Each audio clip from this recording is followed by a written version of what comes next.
मध्य प्रदेश में अब एमबीबीएस के सिलेबस में बड़ा बदलाव होने जा रहा है। एमबीबीएस के छात्रों को अब संघ और बीजेपी का पाठ पढ़ाया जाएगा।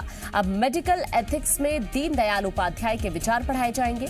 उनके अलावा संघ के संस्थापक डॉक्टर केशव पलेराम हेडगेवार, महर्षि चरक, आचार्य सुश्रुत, स्वामी विवेकानंद और डॉक्टर BR अम्बेडकर के विचारों को भी शामिल किया जाएगा। इस मामले में चिकित्सा शिक्षा मंत्री विश्वास सारंग का कहना है कि महापुरुषों के विचारों को पढ़ाए जाने की जरूरत है। उनके विचारों को पढ़कर अच्छे डॉक्टर्स का निर्माण होगा।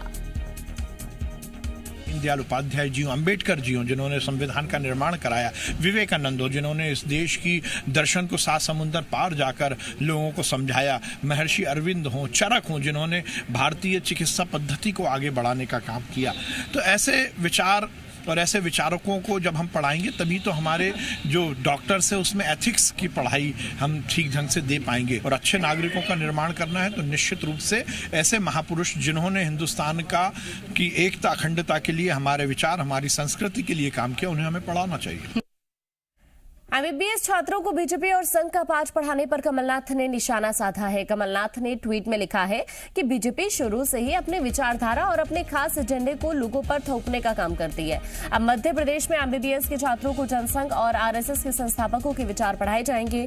इससे पहले बीजेपी ने आजादी के अमृत महोत्सव की सामग्री में भी इसी प्रकार अपने विचारधारा के लोगों को शामिल करने का काम किया था। कमलनाथ ने आगे लिखा कि पूरा देश जानता है कि बीजेपी के लोगों का आजादी के संघर्ष से लेकर देश के स्वर्णिम इतिहास में कोई योगदान नहीं है, लेकिन बीजेपी जानबूझकर इतिहास को तोड़ने मरोड़ने का, अपने लोगों को महिमा मंडित करने का और अपने विचारधारा को थोपने का काम करती रहती है और ये भी उसी एजेंडे का हिस्सा है।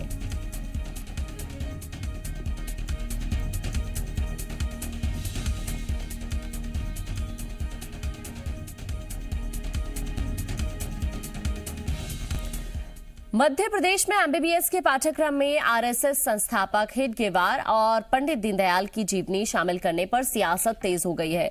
कांग्रेस विधायक आरिफ मसूद ने कहा कि आरएसएस ने पहले से ही शिशु मंदिर के जरिए देश में अराजकता फैलाई है और गांधी जी, नेहरू जी के बारे में गलत जानकारी दी है। शिक्षक दिवस पर ऐसा फैसला शर्मनाक है। वहीं VD शर्मा ने कांग्रेस पर पलटवार करते हुए कहा कि अब असली गांधी, क्रांतिकारी और राष्ट्र प्रेमियों को पाठ में पढ़ाया जाएगा, नकली गांधियों को नहीं पढ़ाया जा सकता।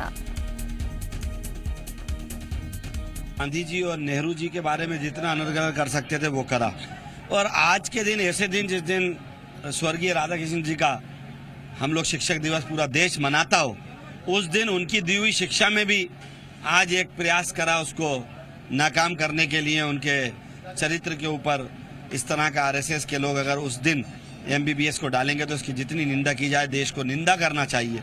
और ये एक अफसोसनाक बात है कि ऐसे लोगों को भी आरएसएस और बीजेपी नहीं छोड़ रही। कांग्रेस इन बातों का जवाब दे, क्या वो बाबा साहब अम्बेडकर का विरोध कर रही है? वैसे कांग्रेस का इतिहास रहा है कि बाबा साहब अम्बेडकर को नेहरू जी ने चुनाव हराने से लेकर के सब कुछ किया है। तो क्या उसी विचार पर आज भी कांग्रेस है? तो इसलिए मेरा ऐसा मानना है कि इस प्रकार के महान क्रांतिकारी, महान व्यक्तित्व, देश के जो आइडियल हैं, उनको चाहे डॉक्टर की शिक्षा हो, चाहे इंजीनियर की शिक्षा हो, चाहे जनरल एजुकेशन हो, सब में इस प्रकार के व्यक्तित्व की जानकारी अगर मिलती है तो इसमें कोई गलत नहीं है, होना चाहिए।